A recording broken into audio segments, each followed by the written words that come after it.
Cet homme milliardaire a déjà plus de 80 ans.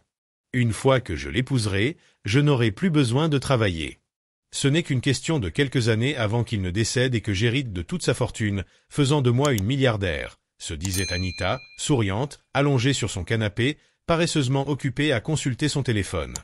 Anita a grandi en croyant uniquement au mode de vie d'une petite fille. Elle pensait qu'une femme ne devrait jamais travailler, mais être prise en charge par un homme. Elle était le sujet de conversation de la ville en raison de sa beauté époustouflante. Sa peau caramel éclatante, ses longs cheveux noirs et son sourire captivant attiraient l'attention partout où elle allait. Mais derrière son charme se cachait un désir ardent de richesse. Anita pensait que le moyen le plus rapide de vivre la vie de ses rêves était d'épouser un homme riche ou de sortir avec des hommes riches qui pourraient financer son style de vie extravagant. Elle n'avait aucun intérêt à apprendre une compétence ou à travailler pour elle-même. Pourquoi devrais-je perdre mon temps alors que l'argent d'un homme peut faire tout le travail pour moi, se vantait-elle auprès de sa jeune sœur Tania. Contrairement à Anita, Tania était travailleuse et ambitieuse. Elle venait de terminer sa formation de créatrice de mode et essayait souvent de raisonner sa sœur aînée. Un soir, alors qu'elles étaient assises sur le porche de leur modeste maison familiale, Tania se tourna vers Anita. « Anita, tu ne peux pas continuer à vivre comme ça. Dépendre des hommes n'est pas un plan. Tu dois trouver quelque chose à faire de ta vie, dit-elle fermement. Anita sourit et rejeta ses longues tresses par-dessus son épaule. Tania, tu t'inquiètes trop. Pourquoi devrais-je me stresser alors qu'il y a des hommes riches prêts à prendre soin de moi? Tout ce que j'ai à faire, c'est être belle et profiter de la vie. Ce n'est pas comme ça que la vie fonctionne, répondit Tania, la voix légèrement plus haute. Que se passera-t-il quand ces hommes cesseront de te donner de l'argent? Que feras-tu quand tu ne seras plus la jeune fille séduisante qu'ils courent? Anita rit d'un air dédaigneux. Quand cela arrivera, je serai déjà installée avec un mari milliardaire. Alors, calme-toi, Tania. Tu t'inquiètes trop. Soupirant, Tania réalisa que sa sœur n'était pas prête à l'écouter. J'espère juste que tu ne regretteras pas ces choix un jour, murmura-t-elle avant d'entrer. Plus tard dans la soirée, la meilleure amie d'Anita, Clara Hara, arriva dans sa voiture rouge rutilante. Clara Hara était la complice d'Anita et sa plus grande alliée. Elle partageait le même état d'esprit. La vie était faite pour être appréciée, et les hommes étaient censés financer ce plaisir. « Ma fille, habille-toi, on va en boîte ce soir », dit Clara Hara avec enthousiasme en sortant de sa voiture. Le visage d'Anita s'illumina. « On rencontre qui ce soir ?» demanda-t-elle. « Il y a un nouveau mec que j'ai rencontré la semaine dernière. Il est chargé. Mais ne t'inquiète pas, s'il n'est pas mon genre, je te le passe, répondit Clara Hara avec un clin d'œil. Anita rit et fit un high five à son amie. C'est pour ça que tu es ma meilleure amie, toujours à veiller sur moi. Une heure plus tard, parés de leurs plus beaux atours, les deux amies étaient prêtes à faire tourner les têtes au club. Dès leur entrée, tous les regards se braquèrent sur elles. Anita adorait cette attention, se sentant comme une reine parmi les gens ordinaires. Clara Hara désigna un homme assis dans la section VIP. C'est lui.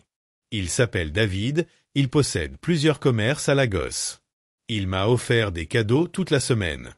Allons lui dire bonjour, dit Anita avec empressement.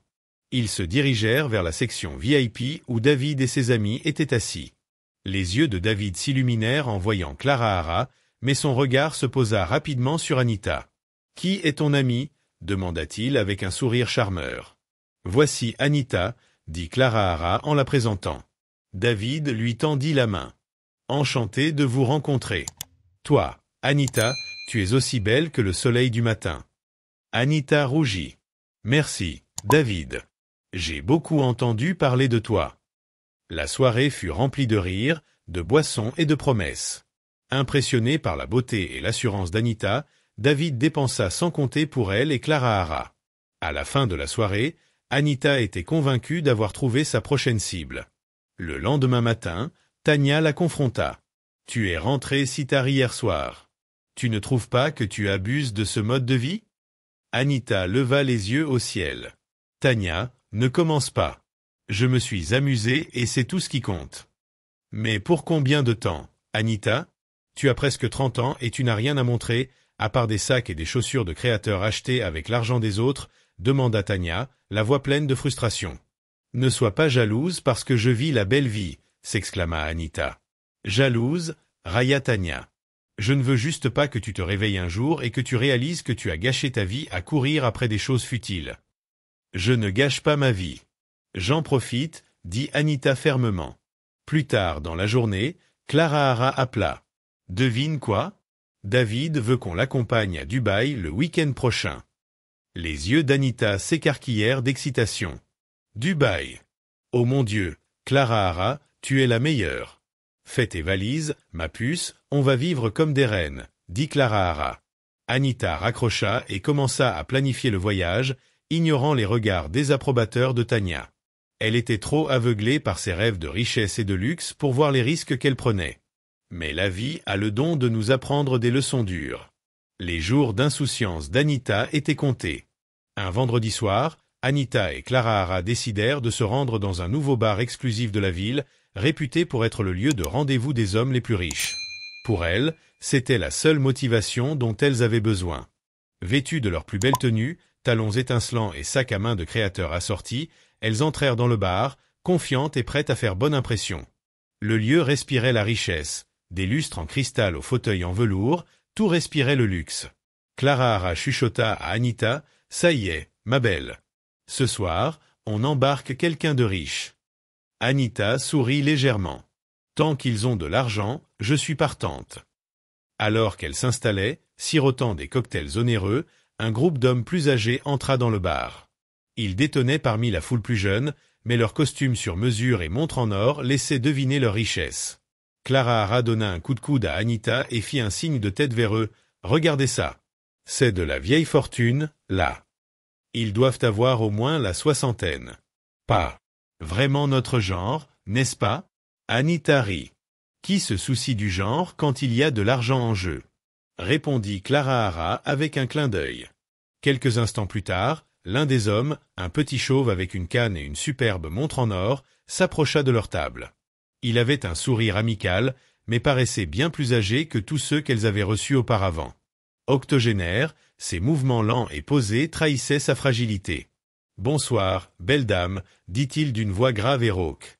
Son regard s'attarda sur Clara. « Je m'appelle Monsieur Benson, puis-je me joindre à vous ?» Clara lui adressa un sourire poli, évitant le contact visuel. « Oh, bien sûr, pourquoi pas ?» répondit-elle avec hésitation. Monsieur Benson tira lentement une chaise et s'assit. « Tu as un joli sourire, » dit-il à Clara. « Je n'ai pas pu m'empêcher de te remarquer de l'autre côté de la pièce. » Clara sourit maladroitement tandis qu'Anita cachait son amusement derrière son verre. Après quelques minutes de conversation polie, il devint clair que Monsieur Benson était intéressé par Clara. « Que faites-vous, Monsieur Benson ?» demanda Clara, tentant de garder la conversation légère. « Je suis à la retraite maintenant, mais j'ai passé des décennies dans le secteur du pétrole et du gaz, » répondit-il. « J'ai eu la chance de vivre une vie très confortable, mais parlons plutôt de moi. Parlez-moi de vous. » Clara se sentait mal à l'aise. Elle n'était pas intéressée, et Anita pouvait le voir. Clara lança un regard rapide à Anita, la suppliant silencieusement d'intervenir. Anita se pencha en avant avec un sourire éclatant. « Monsieur Benson, vous semblez être un homme merveilleux. Clara est un peu timide, mais je sais qu'elle apprécie vos compliments. » Les yeux de Clara s'écarquillèrent, mais avant qu'elle ne puisse protester, Anita ajouta « Pourquoi n'échangerions-nous pas nos numéros? Vous semblez être quelqu'un qui pourrait nous montrer comment vivre la belle vie, » gloussa Monsieur Benson. « J'aime votre énergie, jeune fille. » Il sortit un vieux téléphone et le tendit à Anita. Celle-ci composa rapidement le numéro de Clara et lui rendit le téléphone. Clara la regarda avec incrédulité, mais ne dit rien. Une fois Monsieur Benson parti rejoindre ses amis, Clara se tourna vers Anita. « Qu'est-ce que c'était? Pourquoi lui donner mon numéro ?» siffla-t-elle. Anita leva les yeux au ciel. « Du calme, Clara. C'est notre jackpot. Tu ne vois pas? Un homme comme ça te couvrira d'argent et de cadeaux. Et il est si vieux qu'il ne te demandera probablement pas grand-chose en retour. » Clara fronça les sourcils. « Mais il a plus de 80 ans, Anita. C'est loin de ma zone de confort. »« C'est le but, » s'exclama Anita. « Il est trop vieux pour être exigeant. Ou collant. Il voudra probablement juste de la compagnie et quelqu'un à qui parler. En attendant, tu vas nager dans l'argent. Clara Hara hésita, toujours indécise. Je ne sais pas, Anita. C'est bizarre. Allez, Clara Hara, insista Anita. On est déjà sorti avec des hommes mariés et des gars 2 fois plus âgés que nous. Quelle est la différence? C'est une occasion en or. Ne la laisse pas filer. Clara Hara soupira. D'accord. J'essaierai. Mais si ça devient trop bizarre, je me retire. Crois-moi, ma puce, tu ne le regretteras pas, dit Anita avec un sourire narquois. Le lendemain, M. Benson appela Clara Hara, et Anita était là pour la guider tout au long de la conversation. « Sois gentille, mais pas trop impatiente », murmura Anita tandis que Clara Hara répondait à l'appel. « Bonjour, Clara Hara, ici Benson. J'espère ne pas vous déranger, dit sa voix rauque au téléphone. « Oh, pas du tout, Monsieur Benson. Ravi d'avoir de vos nouvelles, » répondit Clara Hara, s'efforçant d'avoir l'air enjoué. « Je me demandais si tu aimerais te joindre à moi pour dîner demain soir, » proposa-t-il. Clara Hara regarda Anita, qui hocha la tête avec enthousiasme. « Bien sûr, j'adorerais, » dit Clara Hara à contre-cœur. « Merveilleux. J'enverrai une voiture pour venir te chercher. Vous allez adorer le restaurant, » déclara M. Benson avant de mettre fin à l'appel. Anita frappa dans ses mains avec excitation. « C'est ça, Clara Hara. Vous êtes sur le point de décrocher le jackpot. » Le lendemain soir, Clara Hara alla dîner avec M. Benson, tandis qu'Anita attendait avec impatience son retour et partageait les détails. Quand Clara Hara revint enfin, Anita la bombarda de questions. « Comment c'était? Est-ce qu'il t'a gâté? Qu'a-t-il dit ?» Clara Hara s'enfonça dans le canapé et soupira. « C'était intéressant. Il est gentil, mais c'est tellement bizarre, Anita. Il parle comme s'il était mon grand-père. Il m'a même appelé chérie à plusieurs reprises. » Anita rit. « C'est parfait. Les hommes plus âgés sont toujours comme ça. Alors, il t'a donné quelque chose? » Clara Hara sortit une petite boîte et l'ouvrit pour révéler un bracelet en or. « Il m'a donné ça. » Les yeux d'Anita s'écarquillèrent. « C'est magnifique. Tu vois, je t'avais dit que ça marcherait. Reste avec lui, Clara Hara. Ce n'est que le début. » Malgré ses réserves initiales, Clara Hara décide de continuer à voir M. Benson, encouragée par la persuasion constante d'Anita. Pendant ce temps, Anita ne pouvait s'empêcher de se sentir un peu jalouse. Elle commença à élaborer des plans pour s'insérer dans la vie de M. Benson, espérant aussi bénéficier de sa richesse. Elle ne savait pas que leurs actions les conduiraient sur un chemin dangereux, une voie qui leur apprendrait une leçon inoubliable. Cela faisait 2 semaines que Clara Hara avait eu son premier rendez-vous avec M. Benson, mais elle ne prêtait guère attention à la situation. De son côté, Anita ne pouvait se sortir cet homme de la tête. Chaque fois qu'elle voyait Clara Hara, sa première question concernait l'homme riche et âgé. « Est-ce que toi et M. Benson avez déjà commencé à parler sérieusement ?» demanda-t-elle un soir, alors qu'elles étaient assises dans le salon de Clara Hara. Celle-ci haussa les épaules, faisant défiler paresseusement les informations sur son téléphone. « Pas vraiment. Il m'appelle tous les 2 jours, mais ça ne me plaît pas. Il est gentil et très poli. » Anita haussa un sourcil, pas intéressée, plura. « Cet homme est vieux, riche et manifestement intéressé par toi. Tu sais combien c'est rare? Tu ne peux pas laisser passer cette chance. » Clara Hara rit. « Franchement, Anita, je ne me sens pas à l'aise avec lui, c'est comme parler à mon grand-père. J'esquive ses invitations à dîner. » « Clara Hara, » dit Anita, surprise, « cet homme est probablement tout ce que tu cherchais. Quel est son nom complet déjà ?» Distraite par une notification, Clara Hara répondit nonchalamment « Benson Olin ». Anita se figea un instant, trouvant ce nom étrangement familier, mais ne laissa rien paraître. Plus tard, chez elle, la curiosité d'Anita prit le dessus. Elle tapa « Benson Olin » dans un moteur de recherche et resta bouche bée devant les innombrables articles et photos inondant les résultats. Ce n'était pas qu'un homme riche, mais un milliardaire, magnate de l'industrie pétrolière et gazière, propriétaire de biens dans le monde entier. Incrédule, Anita murmura « Cet homme vaut des milliards. » L'âge de M. Benson n'avait désormais plus d'importance. Pour elle, il était l'homme le plus séduisant qu'elle ait jamais connu. Déterminée à profiter de cette révélation, Anita élabora un plan. Le lendemain matin, elle se présenta chez Clara Hara à l'improviste, une boîte de viennoiserie à la main en guise de gage de paix. Bonjour ma belle, dit Anita d'un ton enjoué, j'ai apporté le petit déjeuner, je pensais qu'on pourrait passer un peu de temps ensemble. Clara Hara sourit, waouh, tu es de bonne humeur aujourd'hui, quelle est l'occasion? Aucune, je pensais juste qu'on pourrait se rattraper, tu es ma meilleure amie après tout, répondit Anita gentiment. Elles passèrent la matinée à discuter et rire, mais la véritable mission d'Anita était d'obtenir le numéro de téléphone de M. Benson. Elle observa Clara Hara poser son téléphone sur la table basse avant de s'excuser pour aller aux toilettes. Dès que Clara Hara fut hors de vue, Anita attrapa le téléphone et parcourut rapidement le journal des appels. Elle trouva le numéro de M. Benson, le mémorisa en quelques secondes, puis remit le téléphone en place avant le retour de Clara Hara.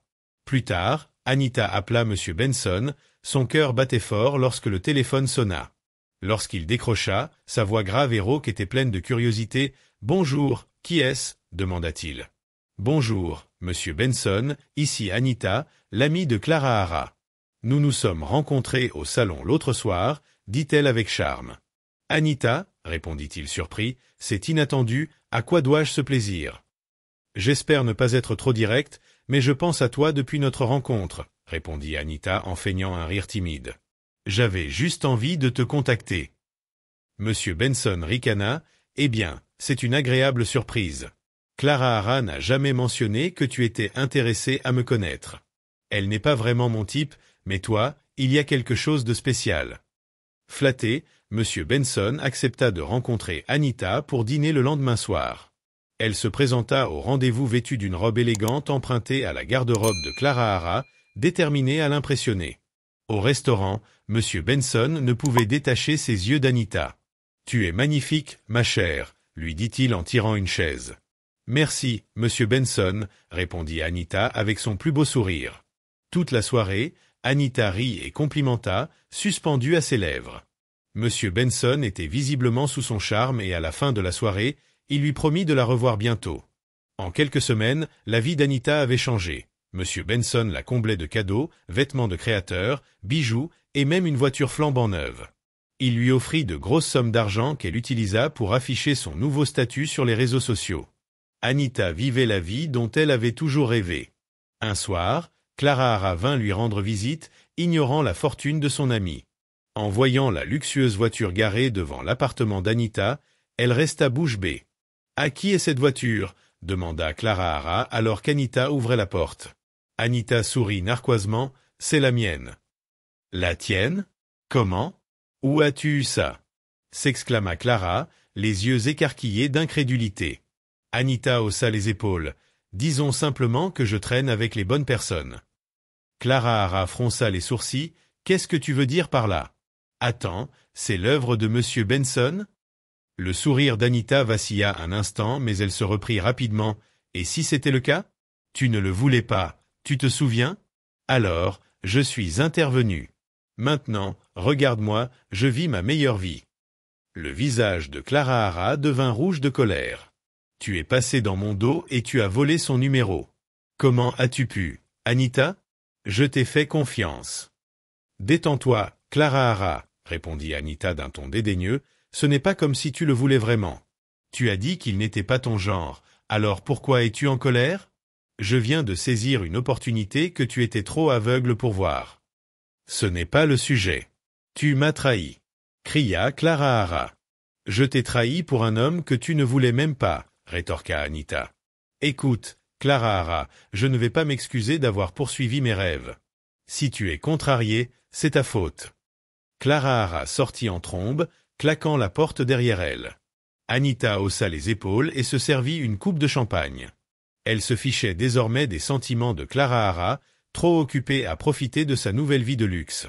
Mais ce qu'Anita ne réalisait pas, c'est que ses actions préparaient le terrain pour une série d'événements qui finiraient par faire s'écrouler son monde. Anita affichait sa richesse à la moindre occasion, publiant photos de dîners coûteux, de sa voiture de luxe et de ses vêtements de créateur sur les réseaux sociaux, laissant tout le monde se demander comment elle avait transformé sa vie si rapidement. Cependant, il y avait une personne qu'elle évitait, Clara Hara. Après avoir volé M. Benson à sa meilleure amie, Anita ne ressentait plus le besoin de garder le contact. Elle ignorait ses appels et ses SMS, l'évitant à tout prix. Dans son esprit, Clara Hara n'était plus digne de confiance. Après tout, elle pourrait tenter de récupérer M. Benson si elle découvrait sa véritable richesse. Pendant ce temps, M. Benson était sous le charme d'Anita. Malgré leur énorme différence d'âge, il trouvait son énergie et son charme irrésistibles. Lors d'un rendez-vous dans un restaurant chic, il lui fit la surprise d'une demande en mariage qui allait changer sa vie. « Anita, » dit M. Benson en lui prenant la main par-dessus la table, « j'ai beaucoup pensé à nous et je crois que j'ai trouvé mon bonheur en toi. Tu me fais revivre. » Le cœur d'Anita s'emballa, comprenant où allait la conversation. « Monsieur Benson, » dit-elle d'une voix douce et pleine d'émotions feintes. Il sourit chaleureusement. « S'il te plaît, appelle-moi Benson, ou mieux encore, ton futur mari. »« Anita, veux-tu m'épouser ?» Un instant, Anita se figea, feignant d'être submergée par l'émotion.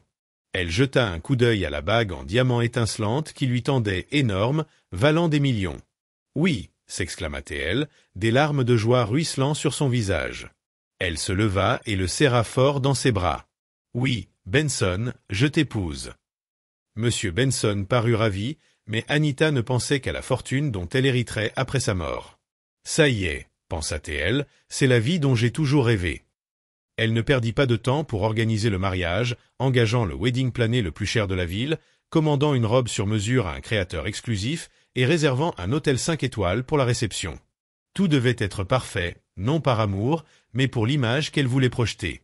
Cependant, le secret d'Anita ne pouvait rester caché longtemps. Un après-midi, alors que Clara Hara faisait du shopping, elle entendit deux femmes parler. On raconte des rumeurs sur les fiançailles d'Anita.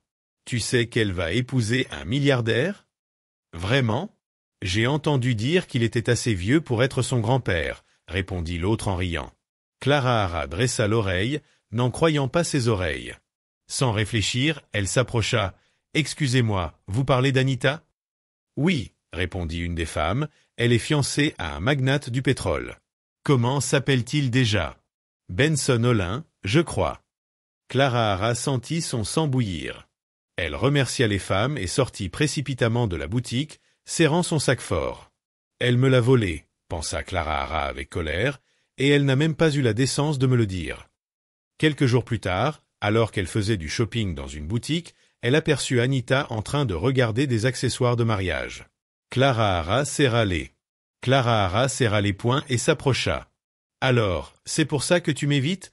demanda-t-elle d'une voix assez forte pour attirer l'attention autour d'elle. Anita se figea, puis se retourna avec un sourire forcé. « Clara Hara, salut.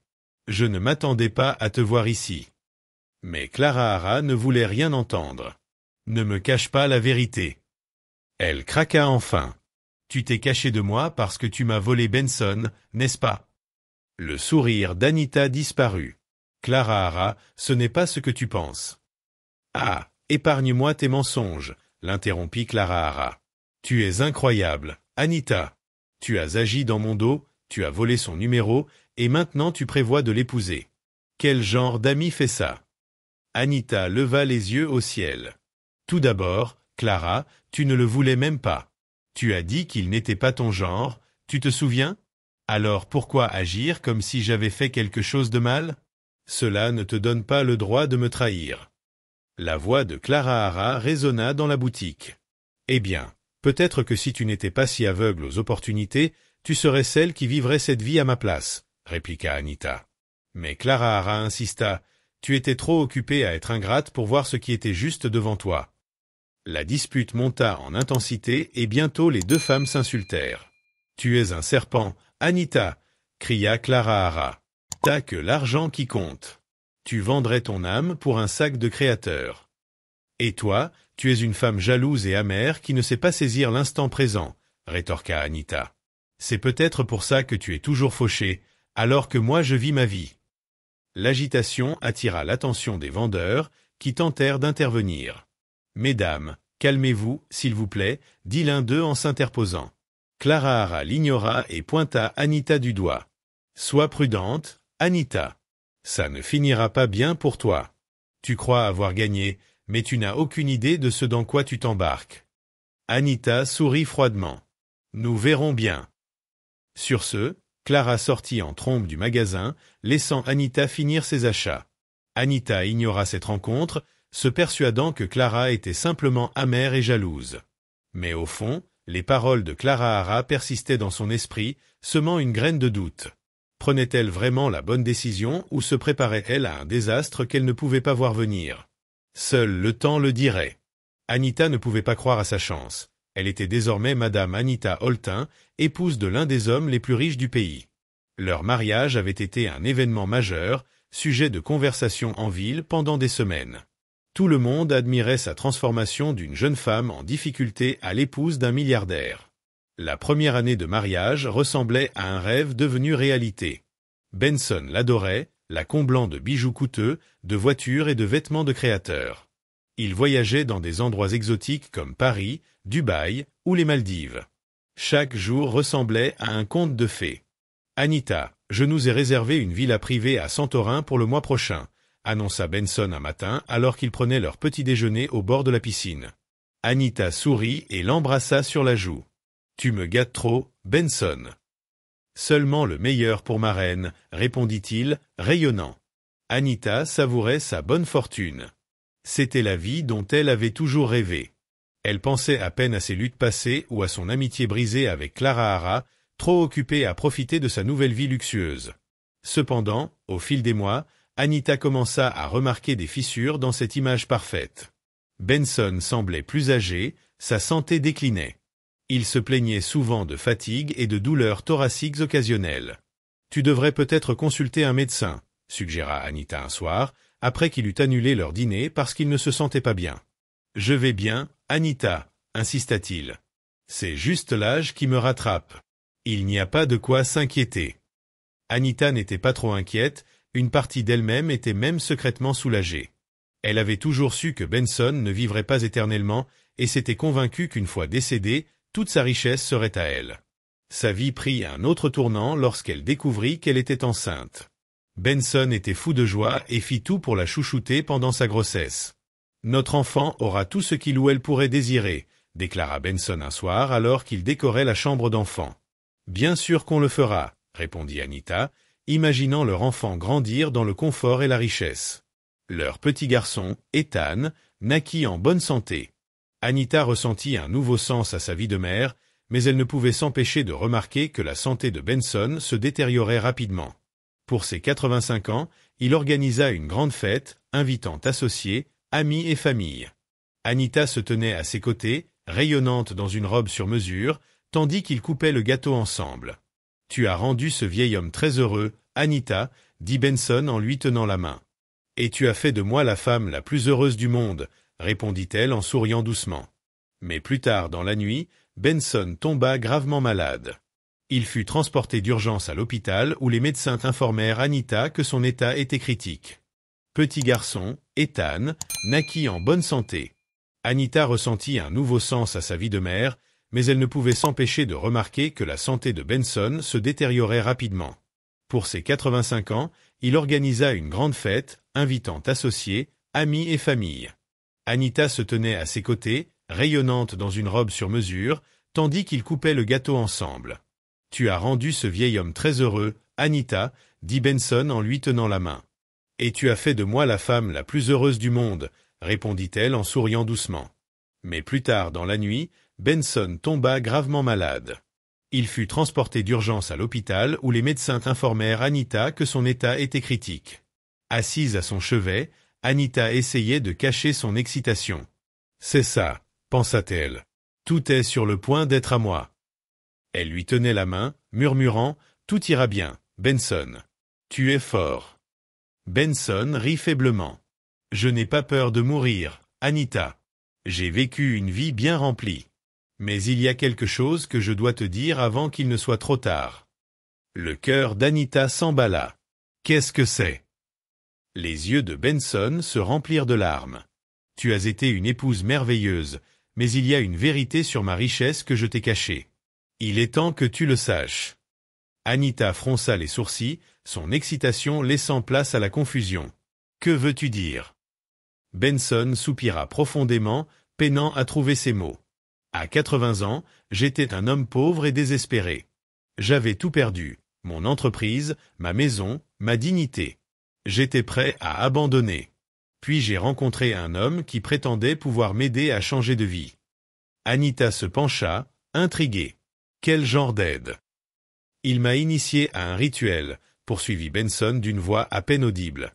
Il m'a promis une richesse au-delà de mes rêves les plus fous, mais il y avait un prix à payer. Cette richesse ne durerait que 5 ans, et au bout de ces 5 ans, Benson baissa la voix. Dans 5 ans, je devais mourir, et tout ce que j'avais acquis allait disparaître. Anita le regarda, stupéfaite. Qu'est-ce que tu racontes, Benson? Tu es en train de me dire que tout ça, ton argent, tes entreprises, tes propriétés, tout va disparaître? Oui, dit Benson, les larmes aux yeux. Le temps est presque écoulé, Anita. Une fois que je serai parti, tout le reste disparaîtra. Non, hurla Anita en se levant. C'est impossible. Tu mens. J'aimerais, répondit Benson, la voix brisée. Mais c'est la vérité. Je voulais te laisser, à toi et à Ethan, quelque chose, mais je ne peux pas. Je suis désolé, Anita. Anita réfléchit à toute vitesse, tentant de digérer ses paroles. La richesse sur laquelle elle avait bâti ses rêves n'était qu'une illusion, un cadeau éphémère avec une date d'expiration. Tu veux dire que je t'ai épousé, que j'ai eu ton enfant et que j'ai tout abandonné pour rien, cria-t-elle, sa colère bouillonnant. Je n'ai jamais voulu te faire de mal, murmura Benson. Je pensais pouvoir déjouer les pronostics, mais le rituel était clair. Cette richesse ne m'appartient pas. Anita sortit en trombe de la chambre d'hôpital, l'esprit en ébullition. Elle n'arrivait pas à croire que sa vie en était arrivée là. Elle avait sacrifié ses amitiés, sa dignité et son temps pour un homme qui avait vendu son âme pour des richesses temporaires. Dans les jours qui suivirent, l'état de Benson s'aggrava. Anita resta à ses côtés, mais son cœur était rempli de ressentiment. Elle ne pouvait plus le regarder sans se sentir trahie. Le 5e jour après son anniversaire, Benson décéda paisiblement dans son sommeil. Dès qu'Anita reçut la nouvelle, son corps se refroidit. Ses mains tremblaient alors qu'elle tenait le téléphone, la panique la submergeant. Cela ne pouvait pas arriver. Pas encore. Elle attendait sa mort, mais pas ainsi. Pas avec toute sa richesse sur le point de disparaître. Son esprit s'emballa. Il devait y avoir un moyen d'arrêter cela. L'argent ne pouvait pas simplement s'évanouir. Pas après tout le luxe dont elle avait profité, pas après tout ce qu'elle avait sacrifié.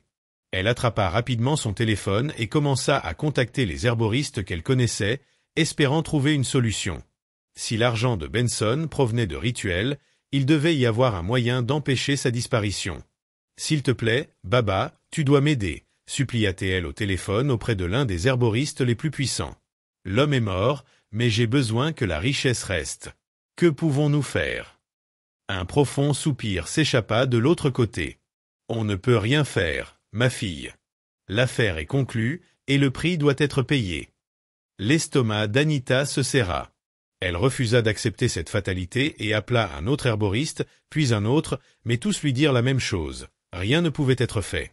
L'argent, les propriétés, les entreprises, tout ce que Benson avait gagné grâce au rituel était voué à disparaître. Pourtant, Anita refusait d'abandonner. Si la richesse devait disparaître, elle en prendrait autant qu'elle le pouvait avant qu'elle ne s'évanouisse.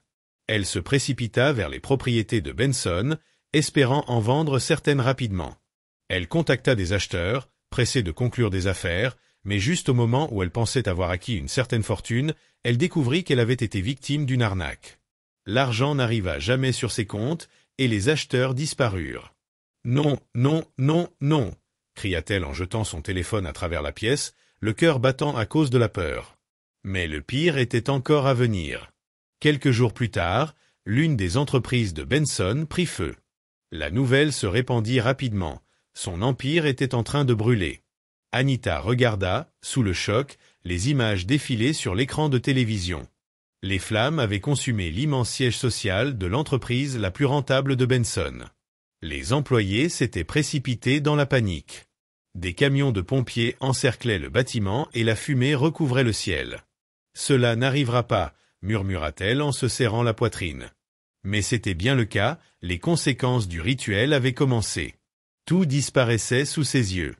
Sans aucun moyen de sauver les commerces, Anita se tourna vers ce qu'elle pensait être son dernier espoir, les bijoux. Benson lui avait offert des colliers, des bracelets et des boucles d'oreilles en or et en diamants, valant des millions. Si elle pouvait les vendre, il lui resterait encore quelque chose. Elle se précipita chez elle, le cœur battant. Mais dès son arrivée au manoir, elle comprit que quelque chose n'allait pas. Des policiers se tenaient dehors, le souffle coupé. Elle sortit de la voiture, les jambes tremblantes. « Agent, que se passe-t-il » demanda-t-elle. L'un des agents se tourna vers elle, l'air sérieux. « Madame Benson, j'ai bien peur que nous ayons de mauvaises nouvelles. Votre maison a été cambriolée hier soir. Tout ce qui avait de la valeur a été volé. » Les genoux d'Anita cédèrent et elle s'effondra au sol. Non, non, non. Ses bijoux, son dernier espoir, avaient disparu. Des larmes ruisselaient sur son visage. Elle était finie. Tout avait disparu. Tôt. Sans autre choix, Anita prépara un petit sac, prit son fils et s'éloigna du manoir qu'elle avait régné autrefois. Elle n'avait nulle part où aller, pas d'argent, pas de maison, pas d'amis. Sa seule option était Clara Hara. En arrivant au petit appartement de Clara Hara, elle hésita sur le seuil. Et si Clara Hara la renvoyait? Et si elle lui claquait la porte au nez? Prenant une grande inspiration, Anita frappa. Lorsque Clara ouvrit la porte et la vit, elle haleta. Sa bouche s'ouvrit en grand lorsqu'elle observa l'apparence d'Anita. Ses cheveux autrefois glamour étaient en bataille, ses vêtements coûteux avaient été remplacés par une simple robe et ses yeux étaient gonflés par les pleurs. Pour la première fois de sa vie, Anita n'avait plus rien. Les lèvres de Clara Hara s'entr'ouvrirent sous le choc. Anita s'effondra à genoux, serrant les jambes de Clara Hara tandis que des larmes coulaient sur son visage. Sa voix, autrefois fière et confiante, tremblait maintenant de désespoir. « Clara Hara, s'il te plaît, je n'ai nulle part où aller. » Elle sanglota, son étreinte se resserrant. « Je sais que j'ai fait des choses terribles. Je sais que je t'ai blessé, mais s'il te plaît, donne-moi une seconde chance. » Clara Hara croisa les bras, la fixant avec un mélange de stupeur et de froideur. La vue d'Anita, la même Anita qui se moquait autrefois d'elle pour sa vie simple, qu'il avait abandonnée pour une vie de richesse, et qui mendiait maintenant à ses pieds, était presque incroyable. « Tu as cherché ça, » dit Clara Hara d'un ton neutre, reculant et forçant les mains d'Anita à lâcher ses jambes. « Je t'avais prévenu, n'est-ce pas? Je t'avais dit que ta cupidité te détruirait, mais tu as refusé de m'écouter. Maintenant, regarde-toi. » Anita renifla, essuyant ses larmes du revers de la main. « Clara Hara, je sais que j'étais aveugle. Je sais que j'étais égoïste. Je pensais avoir tout compris, mais j'avais tort. S'il te plaît, j'ai juste besoin d'un endroit où dormir, juste un moment. »« Et pourquoi devrais-je t'aider » railla Clara Hara. « Où était ta compassion quand tu m'as abandonné pour de l'argent? Quand tu m'as menti et volé le numéro de cet homme dans mon dos? Tu t'en fichais de moi à l'époque, Anita. Alors pourquoi devrais-je m'en soucier maintenant ?» Anita sanglota de plus belle, les épaules tremblantes. « J'ai un enfant, Clara. Je ne peux pas laisser Ethan souffrir à cause de mes erreurs. Il est innocent dans tout ça. » Elle se tourna vers son fils, qui s'accrochait à sa robe, ses petits yeux confus passant d'une femme à l'autre. Le regard de Clara Hara s'adoucit légèrement en regardant Ethan. Le petit garçon n'avait rien fait de mal, ce n'était qu'un enfant. Mais la douleur qu'Anita lui avait causée était trop vive, trop profonde. Anita lui saisit les mains avec désespoir. « Je sais, Clara Hara. Je sais, et je ferai tout pour arranger les choses. Donne-moi juste une chance de te le prouver. Je changerai. Je te le promets. S'il te plaît, ne me repousse pas. » Clara Hara laissa échapper un profond soupir. Son cœur était en guerre contre lui-même. Elle voulait s'éloigner, laisser Anita affronter seule les conséquences de ses choix. Mais elle regarda à nouveau Ethan. L'enfant serrait la robe de sa mère, son petit visage plein d'innocence et de confusion. Avec un autre profond soupir, Clara Hara parla enfin.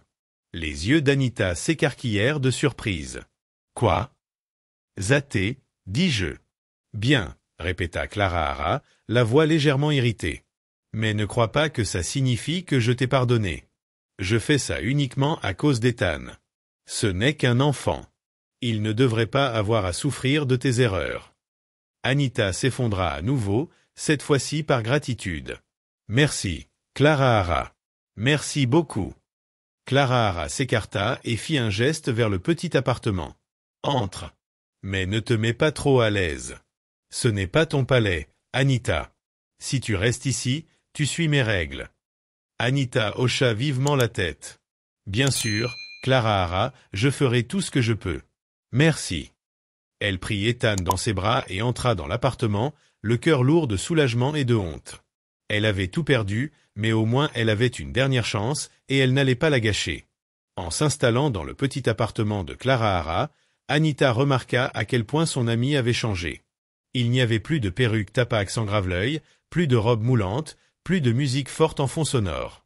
Clara Hara était assise à un petit bureau, son ordinateur portable ouvert, vêtue d'un simple t-shirt et d'un jogging. Anita l'observait, perplexe. « Clara Hara, que se passe-t-il? Où est l'ancienne toi ?» soupira Clara Hara en fermant son ordinateur. « Anita, j'ai changé. Je ne suis plus du genre à sortir en boîte, à courir après les hommes riches. J'ai décidé de prendre ma vie au sérieux. » Anita fronça les sourcils. « Qu'est-ce que tu fais? Que veux-tu dire ?» Clara Hara se renversa dans son fauteuil. J'ai réalisé que la vie ne se résume pas à gagner de l'argent rapidement. J'en avais assez de vivre sans compter, de dépendre d'hommes qui ne me voyaient que comme un objet. Alors, j'ai pris mon avenir en main. J'ai appris des compétences informatiques et je travaille maintenant comme représentante du service client à distance. Anita cligna des yeux, surprise.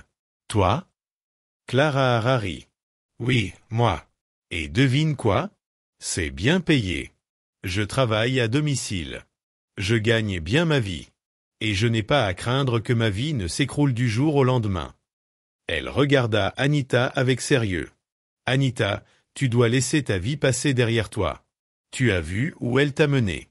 Il est temps de prendre un nouveau départ. Anita baissa les yeux, honteuse. Pouvait-elle vraiment changer? Pouvait-elle abandonner la seule vie qu'elle ait jamais connue? Clara Hara posa une main sur son épaule. Je t'aiderai, Anita, mais tu dois être prête à changer. Anita déglutit difficilement et hocha lentement la tête. Peut-être, juste peu. Être. C'était sa seconde chance. Avec le soutien de Clara Hara, Anita commença à reconstruire sa vie. Elle occupa des petits boulots, acquit de nouvelles compétences et commença lentement à se reconstruire. Le chemin fut long et difficile, mais elle apprit de précieuses leçons sur l'humilité, le travail acharné et le véritable sens de la richesse. Anita s'adapta lentement à sa nouvelle vie. Vivre avec Clara Hara lui apporta un sentiment de paix et de stabilité qu'elle n'avait pas connu depuis longtemps. Clara Hara, désormais conseillère clientèle à distance, travaillait confortablement dans leur modeste appartement, tandis qu'Anita avait réussi à trouver un emploi de caissière dans un centre commercial. Ce n'était pas glamour, mais c'était déjà ça. Chaque matin, Anita se levait tôt, donnait le bain à son fils Ethan, l'habillait, puis le déposait à la garderie avant de se rendre au centre commercial. Le soir, elle le récupérait et rentrait chez elle, là où Clara Hara était habituellement occupée à taper sur son ordinateur portable ou à préparer le dîner. C'était une vie simple, pas celle dont elle avait rêvé, mais elle était paisible. Elle souriait même davantage ces derniers temps. Un dimanche après-midi, après une longue semaine de travail, Anita s'assit sur le canapé avec un bol de glace à côté d'elle. Ethan venait de s'endormir et elle voulait se reposer quelques minutes avant d'aider Clara Hara à préparer le dîner. Elle déverrouilla son téléphone et ouvrit Instagram. En faisant défiler les photos, ses yeux pétillaient devant les clichés brillants de filles rondes arborant des vêtements de créateurs, des vacances de luxe, des jets privés et des repas onéreux dans des restaurants haut de gamme. « Waouh, la vie au bord de la mer !» murmura-t-elle en appuyant 2 fois sur la photo d'une fille prenant des selfies devant un miroir à Dubaï. Clara Hara, qui venait d'éteindre son ordinateur portable après un appel client virtuel, leva les yeux. « Qu'est-ce que tu regardes ?»« Ces filles, Clara Hara, regarde comme elles s'amusent, » dit Anita en inclinant son écran pour que Clara Hara puisse voir. « Regarde comme elles vont aux Maldives, à Bali, à Londres, l'une après l'autre. Regarde celle-ci, elle porte le dernier sac. » Clara Hara, on vivait comme ça, tu te souviens? Clara Hara s'essuya les mains sur son short et regarda Anita attentivement. Anita, tu ne devrais pas regarder ce genre de choses. Cela corrompra à nouveau ton esprit. Mais quel mal y a-t-il à admirer les belles choses? Répondit Anita sur la défensive. Je ne dis pas que je veux redevenir l'ancienne moi. Je dis juste que ces filles s'amusent vraiment bien. Clara Hara prit une grande inspiration. Concentre-toi sur ta nouvelle vie, Anita. Tu travailles dur. Tu dois prendre soin d'Ethan. Construis quelque chose qui durera pour lui. Ce style de vie que tu admires a un prix, et tu le sais. Anita resta silencieuse, les yeux toujours rivés sur son téléphone. Elle hocha lentement la tête, mais au fond d'elle, une partie d'elle-même s'agita, celle qui rêvait de douceur de vivre, de parfums coûteux, de claquements de doigts pour appeler les chauffeurs et de tintements de verre à vin dans les restaurants 5 étoiles. Le lendemain était un lundi. Anita poursuivit sa routine habituelle. Elle déposa Ethan à la garderie et se dirigea vers le centre commercial. Elle portait son uniforme, les cheveux soigneusement attachés en arrière, et se tenait derrière le comptoir, souriant aux clients qui payaient leurs courses et leurs vêtements. Vers 14 heures, une femme s'approcha de son comptoir pour payer des sacs à main. Tandis qu'Anita examinait les articles, la femme leva les yeux de son téléphone et se figea. Ses yeux s'écarquillèrent, puis un sourire narquois se dessina sur ses lèvres. « Attends, Anita !»« Anita Benson ?» demanda la femme d'une voix forte. Le cœur d'Anita se serra. Elle connaissait cette voix. Ses doigts tremblaient légèrement, mais elle essayait de rester normale. « Non, je crois que vous me prenez pour quelqu'un d'autre, » dit-elle en essayant de ne pas croiser son regard. La femme rit. « Hein, sans nier. N'êtes-vous pas l'Anita qui a épousé ce vieil homme milliardaire, Monsieur Benson? Celui qui conduisait une Porsche, celui qui m'a insulté dans cette boutique chez Lucky quand je t'ai demandé de l'aide ?» Plusieurs têtes se tournèrent vers elle. Anita se sentait exposée. « Voyez, la vie, » continua la femme en applaudissant de manière théâtrale, « alors c'est là que vous avez atterri, du manoir au comptoir à taupe. La vie est drôle. » Oh!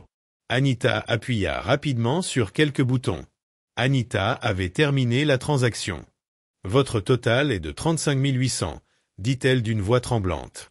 La femme rit encore plus fort. « Veuillez garder la monnaie, caissière, madame, » dit-elle en déposant une liasse de billets de Nera sur le comptoir avec un clin d'œil sarcastique. « Utilisez-le pour vous acheter une petite dignité. » Anita n'en pouvait plus.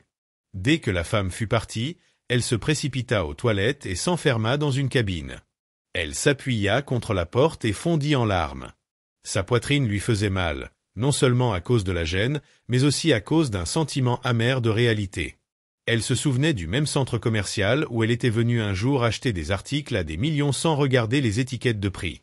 Maintenant, elle se tenait derrière le comptoir dans un uniforme bon marché, se faisant moquer par des femmes qu'elle méprisait autrefois. Après avoir pleuré un moment, elle essuya ses larmes et regarda son reflet dans le petit miroir au-dessus du lavabo. « Non, je ne peux plus faire ça, » murmura-t-elle. « J'ai essayé d'être bonne. J'ai essayé d'être humble. Mais peut-être que j'ai simplement été entre de mauvaises mains auparavant. Cette fois, je serai plus intelligente. Attentionnée, vive. » Ce soir-là, elle rentra chez elle comme d'habitude, récupéra Ethan à la garderie et prépara le dîner avec Clara Hara. Mais quelque chose avait changé en elle. Elle avait pris une décision qu'elle allait garder pour elle. Le lendemain, Anita s'habilla comme toujours et emmena Ethan à la garderie. Mais au lieu de se rendre au centre commercial, elle prit un bus directement vers un club populaire de l'île. Elle arriva à l'entrée vers 11 heures. Le club n'était pas encore complètement ouvert, mais certaines salles VIP étaient accessibles aux invités spéciaux. Anita connaissait le jeu. Elle s'approcha du videur avec assurance et sourit. « Dis à Shuka que je suis là, » dit-elle. Le videur l'examina de haut en bas, hocha la tête et la laissa entrer. À partir de ce jour, Anita recommença sa double vie. Chaque matin, après avoir déposé son fils, elle s'habillait de vêtements voyants, se maquillait et se rendait dans les salons, les clubs et les halls d'hôtel, où selon elle, les hommes riches traînaient pendant la journée. Elle s'asseyait dans les sections VIP, faisant semblant de siroter des cocktails coûteux tout en scrutant la salle à la recherche de prises potentielles. Elle se rendait disponible, riait bruyamment, souriait de manière séduisante et faisait parfois semblant d'être en communication importante. Mais la première semaine fut un échec complet. La plupart des hommes qui l'approchaient étaient fauchés ou voulaient simplement de la compagnie sans rien donner en retour. Certains étaient même impolis. Elle rentra à la maison fatiguée et découragée, faisant semblant de revenir du travail. Clara ne se doutait de rien. Mais Anita n'était pas prête à abandonner. Au fond d'elle-même, elle croyait que sa percée était imminente. Tout ce dont elle avait besoin, c'était d'un homme riche. Un seul. Et sa vie allait changer à nouveau. Elle réussirait cette fois. Pas d'attachement émotionnel, pas de mariage, juste des avantages. Mais le destin, comme toujours, avait ses propres plans. C'était un mercredi après-midi calme. La section VIP du club était à moitié vide, les heures creuses habituelles avant l'arrivée de la foule du soir. Anita était assise près de la fenêtre en verre teinté avec un verre de vin à la main, faisant semblant de siroter lentement tout en faisant défiler son téléphone. Ses jambes étaient croisées avec élégance. Son maquillage était impeccable et elle portait une robe ajustée qui épousait ses courbes aux bons endroits. Elle était là depuis des heures, attendant et espérant. Et puis, il arriva. Un homme grand et riche, âgé d'une trentaine d'années, entra. Sa présence était imposante. Il portait un costume sur mesure, des lunettes de soleil foncées et une montre-bracelet de créateur qui brillait même dans la pénombre. Il regarda brièvement autour de lui avant que ses yeux ne rencontrent les siens. Un petit sourire confiant se dessina sur ses lèvres alors qu'il marchait vers elle. « Puis-je me joindre à vous ?» demanda-t-il, et Anita sourit, le cœur battant la chamade. « Bien sûr. » Il s'assit et fit signe à un serveur de venir. « Commande ce que tu veux, » lui dit-il. Elle sourit à nouveau et choisit son cocktail préféré. L'homme commanda du whisky pour lui-même. Ils parlèrent un moment. Il se présenta sous le nom de Raymond. Son accent laissait entendre qu'il avait passé du temps à l'étranger. Ils discutèrent de la vie, des voyages, de la mode et un peu d'affaires. Il ne posait pas trop de questions personnelles, ce qui convenait parfaitement à Anita. « Tu me plais, Anita, » dit-il soudain en sirotant son verre. « Tu es différente. Intéressante. J'aimerais passer plus de temps avec toi. » Anita sourit à nouveau, des papillons dansant dans son estomac. « J'aimerais ça aussi, » répondit-elle. Raymond lui proposa de l'emmener à son hôtel, et elle n'hésita pas. Sur le chemin, elle envoya rapidement un SMS à Clara Hara. « Et ma sœur, s'il te plaît, aide-moi à récupérer Ethan à la garderie aujourd'hui. Je rentrerai tard. Merci. » Pendant que Raymond conduisait, une musique douce jouait en arrière-plan. Anita regardait par la fenêtre en souriant. C'était ce qu'elle attendait. Enfin, un homme avec de l'argent, du goût et des manières. Elle remercia silencieusement le ciel. Ils arrivèrent dans un hôtel haut de gamme. Le personnel accueillit Raymond avec respect et l'escorta jusqu'à une suite luxueuse au dernier étage. À l'intérieur, la chambre ressemblait à un film. Meubles moelleux, vue sur la ville depuis le balcon, minibar rempli des meilleurs alcools. Raymond commanda un service en chambre, fruits de mer grillés, riz jollof avec poulet poivré, petites côtelettes et une bouteille de vin rouge bien fraîche. Ils mangèrent, parlèrent davantage et rirent comme de vieux amis. Il la traitait comme une reine. Pas de précipitation, pas de pression, juste du confort et des soins. Cette nuit-là, ils furent intimes. Le lendemain matin, Raymond lui tendit une enveloppe remplie de billets nets. « Prends ça, bébé. Offre-toi quelque chose de sympa. Mon chauffeur te déposera. » Anita était stupéfaite. Elle n'avait jamais été traitée aussi généreusement sans même avoir demandé. « Merci, » murmura-t-elle en essayant de ne pas paraître trop excitée. Alors que le chauffeur la déposait près de l'appartement, elle recompta l'argent. C'était plus que ce qu'elle aurait gagné en 6 mois au centre commercial. Quand elle entra dans la maison, Clara Hara l'attendait déjà, les bras croisés, l'expression sévère. « Où étais-tu » demanda-t-elle. « Je t'avais dit que je ne rentrerais pas hier » répondit Anita avec désinvolture en jetant son sac sur le canapé. « Oui, mais tu n'as rien dit à propos de passer la nuit. Et cette odeur ? Parfum cher et shampoing d'hôtel. » Anita sourit. « J'ai rencontré quelqu'un. » Clara Hara haussa un sourcil. « Quelqu'un. » « Oui, Clara. Un petit ami. Ce n'est pas une course si tu as des sentiments pour la personne, » dit Anita sur la défensive. Clara Hara croisa les bras. « Qui est-il? Que fait-il? » « Je ne sais pas exactement, » répondit Anita en se dirigeant vers la cuisine. « Mais il est très riche et il est bon avec moi. » Clara Hara la suivit. « Ce n'est pas suffisant. Tu dois faire attention, Anita. Riche ne veut pas dire bon. Tu as déjà fait des erreurs. » Ne te précipite pas sur un autre. Anita se versa un verre de jus et s'appuya sur le comptoir. Clara, je ne suis pas stupide. Je sais ce que je fais cette fois. Raymond est différent. Il ne m'a pas forcé à faire quoi que ce soit. Il m'a traité avec respect. Il m'a donné de l'argent, oui, mais pas comme les autres. Celui-là, il est calme, mature. Clara soupira. Sois toujours prudente. Tu as Ethan maintenant. Ta vie ne t'appartient plus seulement. Je sais, dit doucement Anita. C'est pourquoi je veux lui donner le meilleur. Clara ne dit rien de plus. Elle se retourna à son ordinateur portable, mais une profonde inquiétude s'installa dans son cœur. Au cours des semaines suivantes, la routine d'Anita changea radicalement. Elle ne prenait plus la peine de faire semblant d'aller travailler au centre commercial. Chaque matin, après avoir déposé Ethan, elle partait à la rencontre de Raymond, du moins c'est ce qu'elle disait. Parfois, il envoyait une voiture pour la récupérer. D'autres fois, elle prenait un taxi pour aller là où il se trouvait. Elle commença à passer 2 ou 3 jours d'affilée loin de chez elle. À chaque retour, elle apportait des cadeaux coûteux, parfums, vêtements, bijoux et toujours beaucoup d'argent liquide. Le réfrigérateur était constamment rempli. Clara n'eut jamais à demander d'argent. Même les frais de garderie d'Ethan furent payés 6 mois à l'avance. Anita rayonnait. Sa peau était plus fraîche, sa garde-robe plus riche et son rire plus fort. Clara regardait tranquillement. Un samedi, Anita rentra chez elle avec des boucles d'oreilles en or et un nouveau sac à main de créateur.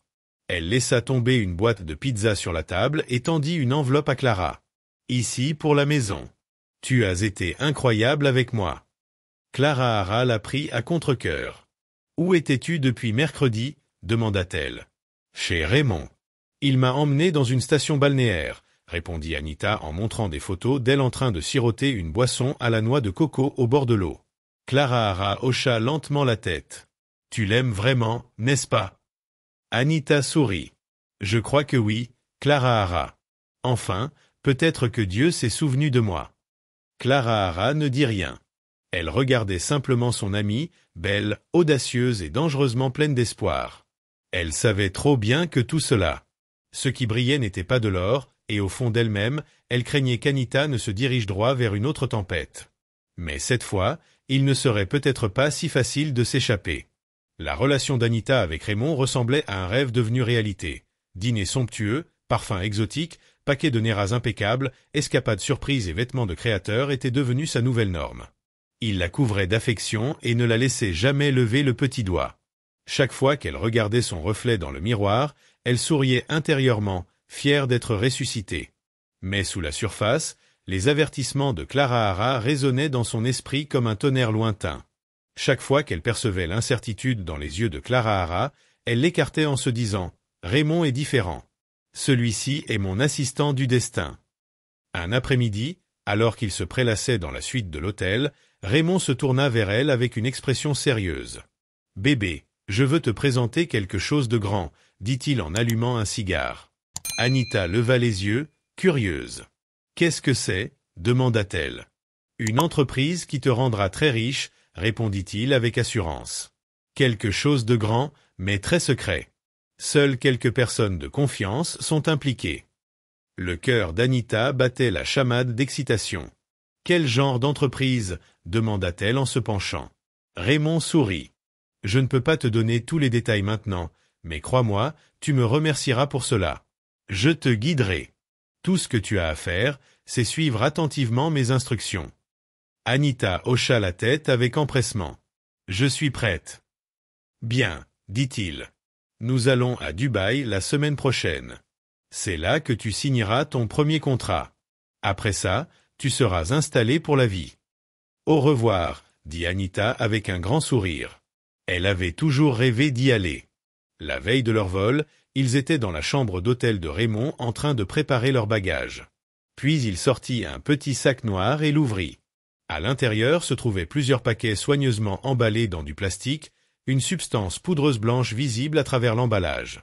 Le sourire d'Anita s'estompa. « Qu'est-ce que c'est ?» demanda-t-elle, inquiète. L'expression de Raymond resta calme. « Ne t'inquiète pas des détails, bébé. Mets-en simplement quelques-uns dans ta trousse de maquillage et emmène-la avec toi. Une fois que nous aurons atterri à Dubaï et que nous les aurons livrés, tu recevras 100 millions de Naira. Anita se figea. C'est ça, hein? Quoi? Je pense que c'est le cas. Chut, dit-il en posant un doigt sur ses lèvres. Ne pose pas trop de questions.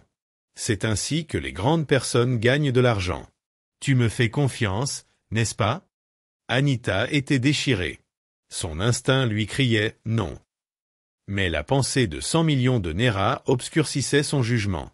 Elle s'imaginait dans un appartement de luxe, possédant une voiture, inscrivant Ethan dans les meilleures écoles et vivant enfin comme les femmes qu'elle admirait sur Instagram. « Je te fais confiance », dit-elle doucement. Ils emballèrent tout et se préparèrent. Le lendemain matin, Anita portait sa plus belle tenue de voyage et déposa Ethan à la garderie plus tôt que d'habitude. Elle l'embrassa sur le front, lui promettant de lui apporter des cadeaux à son retour. À l'aéroport, tout semblait se dérouler sans problème. Leurs billets étaient en première classe. Les préposés les accueillirent poliment. Raymond remit leur sac pour qu'ils soient enregistrés, mais s'assura que le nom d'Anita figurait sur toutes les étiquettes. Alors qu'il faisait la queue pour l'embarquement final, Anita se tourna pour sourire à Raymond, mais il n'était plus derrière elle. Elle regarda autour d'elle, confuse. C'est alors que 2 agents de sécurité de l'aéroport s'approchèrent. « Mademoiselle, veuillez vous écarter. Nous devons vérifier vos bagages, » dit l'un d'eux fermement. Le cœur d'Anita fit un bond. « Pourquoi y a-t-il un problème ?» demanda-t-elle. « Ce ne sont que des contrôles de routine, » répondit l'officier.